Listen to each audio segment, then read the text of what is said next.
When did love blind you to all the warning signs? I never thought love would make me ignore the sound of my own instincts screaming at me. But that's exactly what happened the night I met Daniel. It was at my friend Sophia's birthday party. The music was too loud, the kind that makes the walls throb, and I remember wanting to leave after an hour. Then he walked in, tall, dark hair swept back like he belonged in a magazine, carrying a bottle of wine nobody had asked him to bring. His smile found me instantly, like he'd already decided I was the reason he showed up. "You look like you hate it here," he said, sliding onto the couch beside me. I laughed nervously. Is it that obvious? Only to someone watching you. It should have unnerved me, that line. Instead, it felt flattering, like he saw me when everyone else overlooked me. And when he leaned closer to ask about my drink, I caught the smell of cedar cologne and thought, stupidly, that it smelled like safety. We talked for hours, about books, movies, childhood embarrassments. He remembered details no one else would care about, like the scar on my wrist from falling off my bike at 12, the exact way I take my coffee. By the end of the night, I felt drunk on his attention.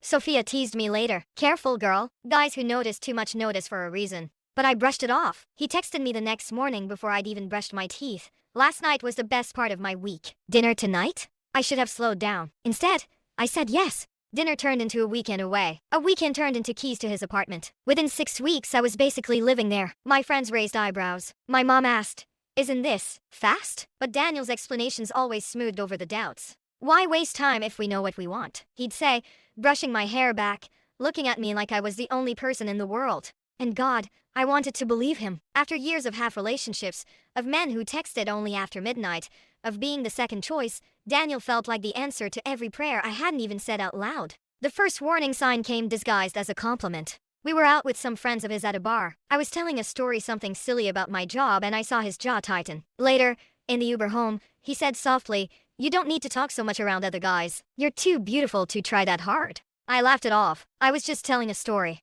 His hand squeezed mine a little too firmly. "I know. Just let me be the one who really knows you, okay?" The possessiveness should have made me pause. Instead, I kissed him, thinking it meant he cared. From then on, the comments grew sharper, but always wrapped in velvet. "Maybe wear something less revealing tonight. I don't like other men staring."